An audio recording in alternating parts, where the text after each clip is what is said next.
Hello friends, let's discuss a topic which you can see as ecosystem diversity. Before getting into the detail of the topic, let us know what is an ecosystem. So an ecosystem is a community of living organisms in conjugation with the non-living components of their environment, interacting as a system. These biotic and abiotic components are linked together through nutrients cycles and energy flows. So let's get into the topic. Ecosystem diversity describes the number of niches, trophic levels, and various ecological processes that sustain energy flow, food webs, and the recycling of nutrients. Whitaker in 1972 described three terms for measuring biodiversity over spatial scales, and they are alpha diversity, beta diversity, and gamma diversity. We'll look into them one by one. Let us take first alpha diversity. The diversity within a particular habitat or ecosystem is called alpha diversity. So what you can say from here, that habitat diversity can also be called as alpha diversity. It is measured as the number of species per unit area. Alpha diversity is dependent upon species richness and evenness. Means the more is the species richness and evenness, more is the alpha diversity. Okay, it is also called local diversity. Let us take an example.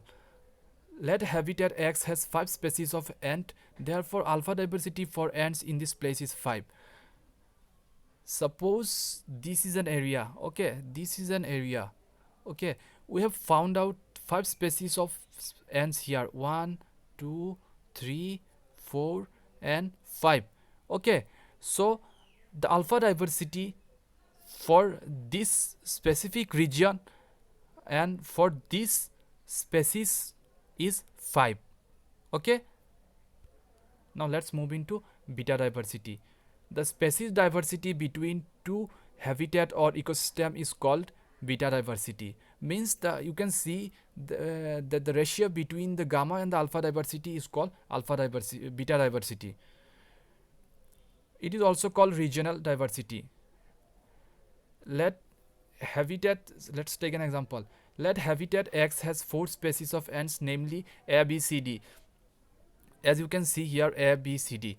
And habitat Y has 3 species of ants, namely C, D and E, as you can see also here. Then the beta diversity equals 4 species of habitat X minus 2 overlapping species. What is mean by 2 overlapping species? 2 overlapping species means the species which are common in both the habitat, means habitat X and habitat Y. So you can see from here that C and D both are present in both the habitat. So we have to subtract the overlapping species from the total. Here 4 species of habitat X minus 2 overlapping species plus 3 species of habitat Y minus 2 overlapping species. So by doing this we will get 4 minus 2 plus 3 minus 2 will get 2 plus 1 is equal to 3. Okay, so this is our what? This is our beta diversity. Okay, now let's move into gamma diversity. It is the measure of overall number of species within a region. In other words, it is the sum of all the species of all habitats within the region of interest. Here you can see that X habitat has A, B, C, D. Okay, X, A, B, C, D and Y habitat has C, D, E. So gamma diversity will be X plus Y is equal to A, B, C, D, E. Okay, so gamma diversity is referring here that the sum of the species of all the habitats are gamma diversity. Okay, thus when we add up all the species of different habitats we get gamma diversity. Okay, got it? Okay, thank you. Here is all for today.